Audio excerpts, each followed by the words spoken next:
What can you tell me about her? I was planning on seeing Naomi. She's a 24-year-old lady, day one post spontaneous vaginal delivery at 38 weeks. She has delivered a baby boy who weighed 4.02 kilograms and sustained a first degree tear during her delivery that didn't need sutures and had PPH. Do you know what PPH means? I'm not sure because I haven't seen that yet, but I can go look it up. I think that would be a really good idea. And so is there anything else from what you've told me that is going to be relevant for us today? Yeah, as her baby weighed over 4 kilograms, this means she could be a higher risk of pelvic floor problems. She did have gestational diabetes, which I know can be a risk factor for higher birth weight. She didn't have any other risks. Although her second stage of labour was short, I think about 10 minutes, and she didn't need any help with the delivery. Okay, and can you tell me any more regarding her tear and if that might impact on anything that we do today? I read in the notes that the doctors don't think the tear extended to the perineal muscles, therefore they didn't think suturing was required. Okay, that sounds good. Is there anything else you can tell me about her? Yeah, she's currently on paracetamol and is also written up for oxycodone, which are both pain reliefs. Oxycodone is much stronger and she hasn't needed this, and she's also planned for an iron infusion today. Her notes did mention iron deficient anemia in her past medical history. Yeah, she's also on metformin, which I have to look up. Okay. And so you're talking about medication she's on at the moment. Mm-hmm. Has she been on any other medications during this admission? Yeah, she had an epidural, nitric oxide, and cytosinin during her Syntocinon? Yes, during her delivery. So I'll need to ask about her pins and needles, numbness, and strength in her legs. And I have to look up the other two. I think nitric oxide is also for pain relief, but I'm not sure. And is there anything else that you want to ask? Yeah, I'll ask the usual questions about pelvic floor problems, and I'll ask what home's like as well. See what support she has at home. Can you tell me a bit more about the pelvic floor dysfunction questions? Yeah, like the usual questions of if they leak wee when they cough or sneeze, if they have to rush to go to the toilet and have an accident before they get there, if they feel any heaviness, discomfort, or pressure around the vagina. All right, so that sounds really good. So there sounds like there's a few things that we want to look up first, so like what PPH is and some of the medications you're not sure of. Do you want to go look them up now? Yeah, for sure. All right, Ryan, so what did you find out? So PPH is postpartum hemorrhage. I checked her notes. She also lost about 700 mils of blood, but the doctors indicated it was likely related to placenta membranes being ragged. I also checked if she had her HB checked, and it's down to 88, but they aren't planning on doing a blood transfusion. I found out that metformin is a diabetes medication to help with liver glucose production and improve use of the glucose, and that syntocinon is a synthetic oxytocin to help with uterine contractions during labour, and nitric oxide is an analgesic. Okay, so what's your plan today then? Well, I'll ask the questions I mentioned before and provide her education on what to do to help recover, about the pelvic floor muscles, and give her exercises and information on healthy bladder and bowel habits. Is there anything else you want to provide education on? I checked the recommended standards for physio intervention for postnatal inpatients. I'd also like to talk to her about posture and what to focus in on at home and getting back to exercise. I'd also like to check her pelvic floor muscle activity by checking her transverse abdominis and also assess for erectus diastasis. Okay, great. That sounds really good. So when do you want to go see her? Well, I thought now could be a good time. Visiting hours are in an hour, and there are no other education classes happening right now. Okay, great. Let's go. Hi Naomi, my name's Ryan and I'm a physiotherapy student, and this is my educator Julie. Hi, Naomi. Hi. Congratulations on the birth of your little boy. May I ask, do you have a name yet? Yeah, we've decided on Oliver. That's a really nice name. We're hoping to come and see you today to give you some information about your recovery after your delivery and pregnancy, particularly about your pelvic floor. Would that be okay? Yeah, that would be really good. I actually used to run lots after I had my first son, and I actually would find that I'd be leaking a little bit, and I looked up all the Kegel exercises and I've been squeezing those muscles, but it didn't really help. Okay, well, we should be able to help with that. And what I go through with you today is also in this handout, so we're not expecting you to remember everything. How are you feeling today? Not too bad. I'm a little bit tender and I'm just exhausted. Can I ask, just because you had an epidural, have you noticed any pins and needles, or numbness or weakness in your legs? Or do you feel like you've had any headaches since labour? No, not since yesterday afternoon, and I didn't notice anything in the shower this morning, and I haven't had any headaches. Okay, that's good. So, to help you recover, it's really important to rest for the first few days after a delivery. You want to avoid standing or sitting for a long period of time, and you want to have regular rests lying down flat or on your side. This is so you can reduce pressure on your muscles and help with reducing swelling in the area. You can also use ice packs if you want to.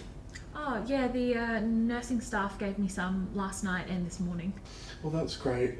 So that can help with also reducing swelling down there around the vagina, and also help with pain if you have any. But you want to make sure that the ice is wrapped in a damp cloth, and you only want to use it for 20 minutes every few hours. You can also support with your hands around the vagina too when you cough or sneeze or laugh, again to reduce pressure around this area. And have you noticed during your pregnancy or before if you have any other problems with leaking urine, maybe with a cough or a sneeze, or maybe farting by accident? Not farting, but yeah, maybe I've leaked a little bit of wee when I've laughed or coughed in my previous pregnancy when I had my first son. That did get a little bit better, but then when I fell pregnant again, it started again. But that's normal, isn't it? Yeah, it does happen a lot. What about urgency with feeling like you need to wee? No, not really. Maybe in the last few months of the pregnancy, but not really. Ryan, can you tell Naomi a bit about why she might be leaking?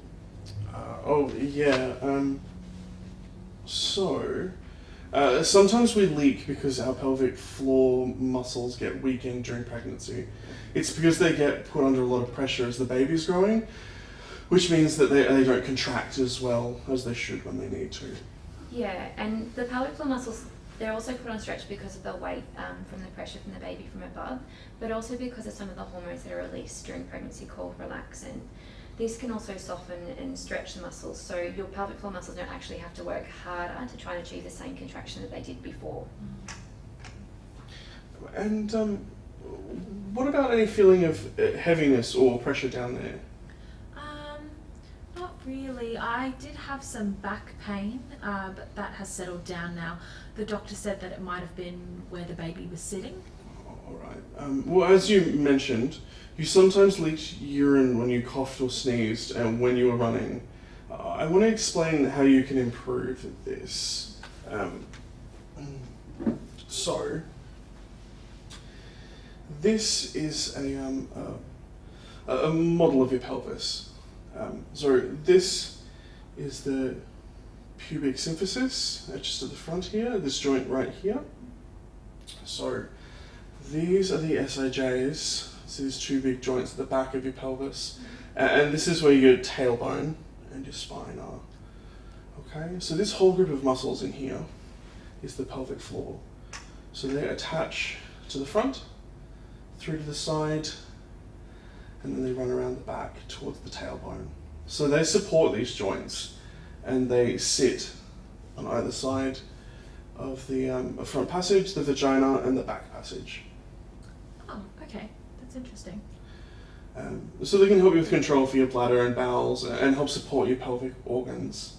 They also work with your deep tummy muscles to support your pelvis and back. That's right.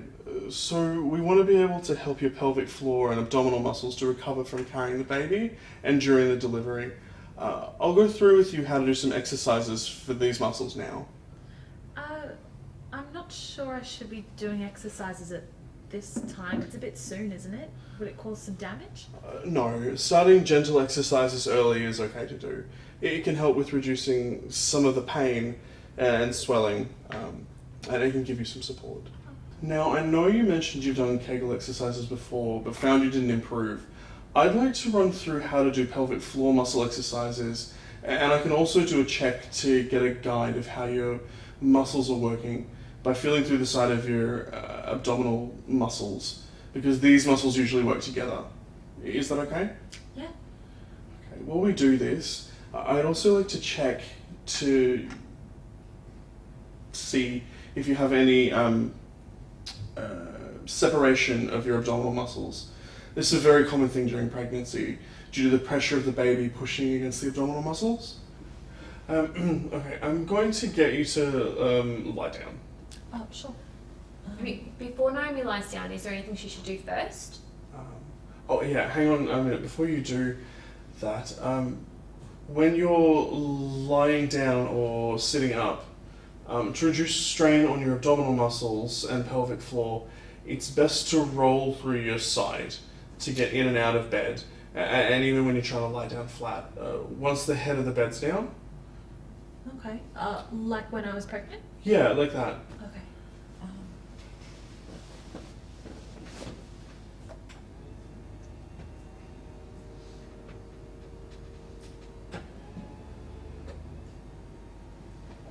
And then just roll.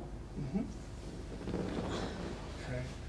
I also want to check for any separation of your abdominal muscles. It's okay. Is it okay if I get you to lift your shirt just above your belly button? Sure. Can I get you to bend your knees as well? Sure. Thank you. Okay. Now, what I'll get you to do is, can I get you to lift your head off the bed?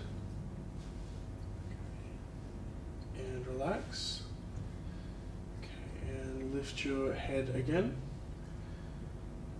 Okay, and relax. Okay, that felt okay. No separation that I could palpate, and I couldn't see any coning or bulging, which would also indicate no separation. Okay, so what I'd like to do is just feel near the bony points on your hips. Is it okay if I get you to push down the waistband of your pants? Sure. Okay, so what I would like you to do is try to draw your pelvic floor muscles like you've practiced before. Okay. Okay. I want you to try to see if you can do that a bit more gently. You're using a lot more abdominal muscles and holding your breath. What I want you to focus on is trying to close around the vagina and lift. Okay?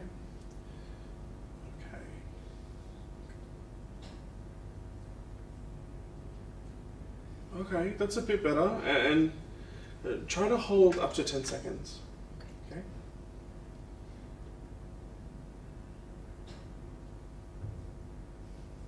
Okay. We'll try that again and see how many you can do. So Ryan, how long is Naomi able to hold for? Well, Naomi's starting to hold her breath for around 6 seconds for her first 3. And it is starting to do that a bit earlier on the 4th. So what I would get you doing, Naomi, is to do this for about 6 seconds for 4 in a row and try to gradually increase this. What about what Naomi's feeling? So what we're looking at and feeling here is her abdominal muscles, but this doesn't accurately tell us what her pelvic floor muscles are doing. Naomi, can you describe to us what you feel inside the pelvis or around the vagina when you draw these muscles on? Yeah, so I guess I feel like a lift between my vagina and the back, and then it kind of goes, but I don't feel like I could hold it for very long. Look, excellent. That's actually what we want you feeling when you practice these exercises. Can you try one more time and just let us know when you feel it let go? Sure. yeah, now. Okay, great. So it seems her pelvic floor is holding not as long as her abdominal muscles were. So rather than doing 6 seconds for 4 in a row, we want you trying to do 3 seconds for 4 in a row to start with. Sure. Okay, so I'll get you sitting back up again, but what I want you to try this time is turning on your pelvic floor muscles, just like you've been practicing before. So rolling onto your side and sitting up. And can I feel what your muscles are doing for this? Sure. Okay. I'll get you to roll onto your side. Yep. Okay, that was good, but I think you lost the hold part of the way through the movement. So I want you to reset and turn your muscles on again before sitting up. Okay.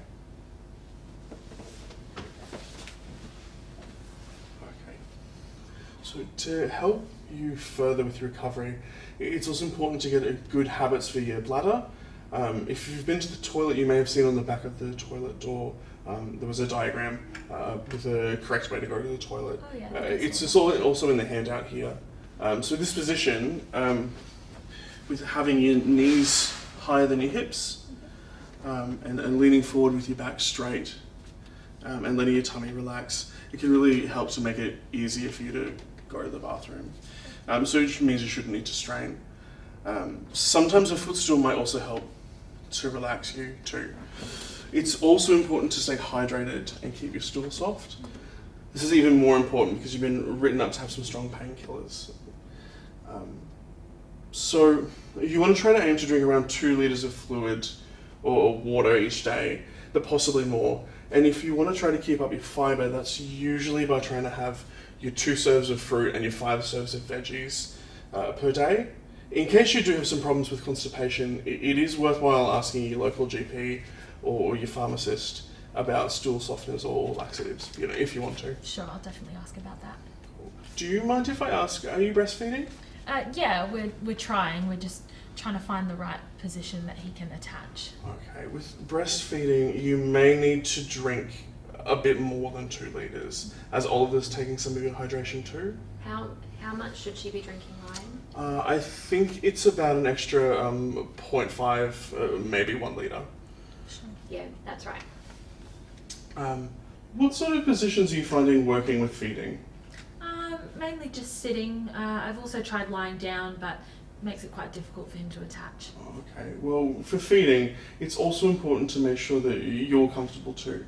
We want to try and find a good supportive chair, not one that's really low or sitting in bed with your legs out straight or crossed in front of you. It's also good to have some cushions or towels to be able to support your lower back if you need to, or also to put in your lap to support him. We want to be able to make sure that we can bring him close to you. You also want to make sure that you keep your shoulders back and you're not looking down for long periods of time, because this can create some tension through your chest and shoulders and your neck. It's also important to try to reduce pressure through your abdomen, at least for your first 6 weeks. This can be with lifting or pushing and pulling. So you want to try to avoid lifting anything heavier than your little boy. This would include your other son. Does he still like getting picked up? Yeah, he does sometimes. It would be a good idea to stop doing that. If it's for comfort, you can always get him to crawl up onto a chair or a bed to sit beside you. You also want to avoid pushing, pulling activities like the heavy housework, like sweeping or mopping, bringing the shopping inside, that kind of thing. Yeah. Well, Tom's going to be home for the first few weeks, and my in-laws live pretty close by. And what about a change table or a baby bath? Do you have something at home to help with that? Yeah, we have a change table, and I have one of those baby baths on wheels, but we thought we might just use the laundry sink to start off with. Excellent. Ideally, you want your change table and baby bath height to be just below elbow height. This is so you don't have to bend over, which can protect your back. Yeah, I think the change table's at a good height, and so is the laundry sink. I might just have to do something about the little baby bath.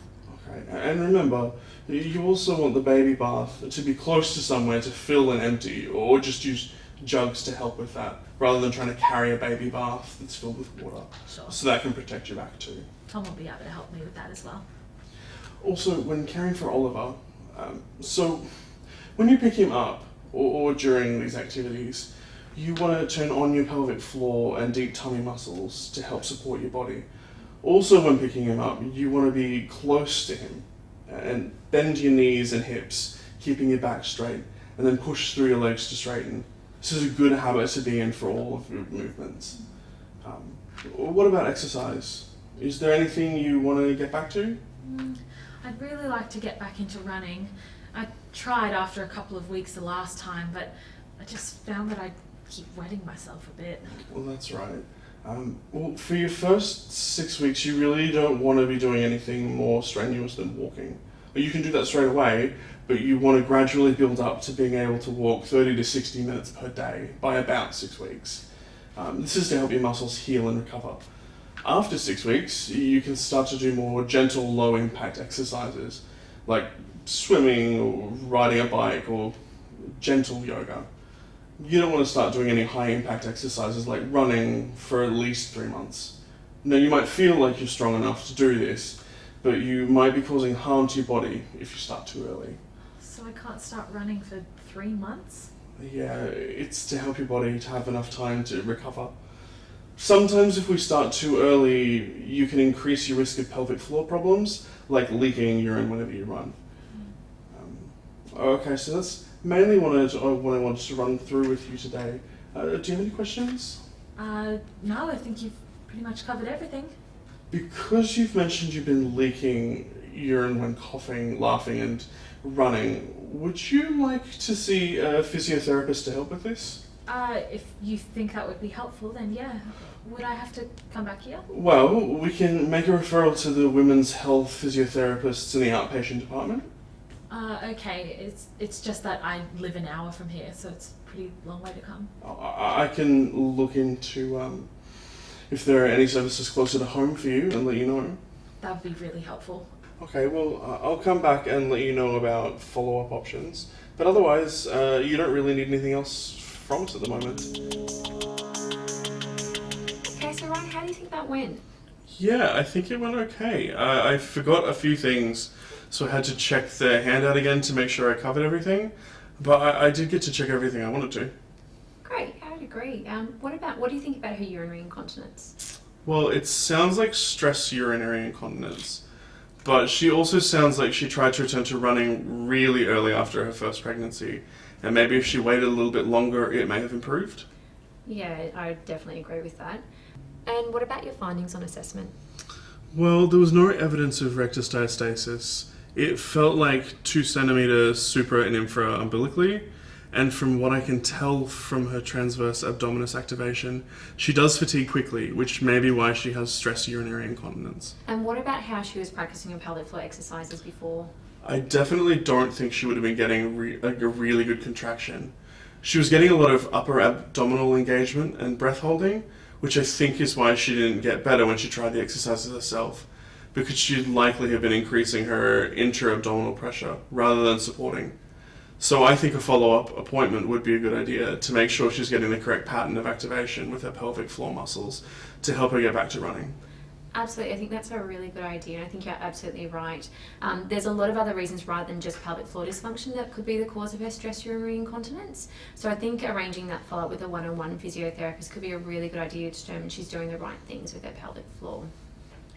Is there anything else that you need to do with her today? What are you planning? Well, yeah, she said she lives an hour away, so I want to see if I can find any services closer to her home. I'm not sure how to do that though. Would you be able to help me? Absolutely. So we could see if there's any public services close to her home. Otherwise, we can see if there's any local women's health physiotherapists close to where she lives, and that way we can give her that information. So anything else that you want to do now? Yeah, I'll just finish her notes so I can show them to you shortly.